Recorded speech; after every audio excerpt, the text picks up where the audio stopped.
എനിക്കൊരു കുറ്റബോധവുമില്ല. സ്വപ്ന മഹിമയോട് ചെയ്ത ക്രൂരതയൊക്കെ വെച്ച് നോക്കുമ്പോ ഈ ശിക്ഷയൊന്നും ഒന്നുമല്ല. സ്വപ്ന പറഞ്ഞ നുണ വിശ്വസിച്ച് ഗോപാലനും സഞ്ജുവും ഇപ്പോഴും മഹിമയെ കൊല്ലാൻ ശ്രമിക്കുന്നുണ്ട്. അവരോട് ചെന്ന് ഞാൻ സത്യം പറയട്ടെ? മോളെ, ഇങ്ങനെ കുറച്ച് പേടിക്കുന്നത് നല്ലതാ. മോളുടെ കയ്യിലിരിപ്പ് മോശമായതുകൊണ്ട് തന്നെയാ അവള് ജയിലിൽ കിടക്കുന്നത്.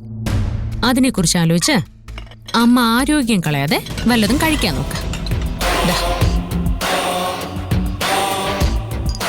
അമ്മേ, ഗിരിയേട്ടൻ ഭക്ഷണം കഴിച്ചോ? ഇല്ല. ഗിരിയേട്ടാ, ഗിരിയേട്ടാ, ഗിരിയേട്ടാ. അങ്ങനെ വിളിച്ചാലൊന്നും വരില്ല. കുറച്ച് സ്നേഹത്തോടെ വിളിക്കണം. ഗിരിയേട്ടാ, ഭക്ഷണം കഴിക്കാൻ വാ. വേഗം പോയില്ലെങ്കിൽ ആ ദേഷ്യത്ത് ചിലപ്പോ മഞ്ജുവിനോട് അവള് നടന്നതെല്ലാം പറയും. ദാ വരുന്നു.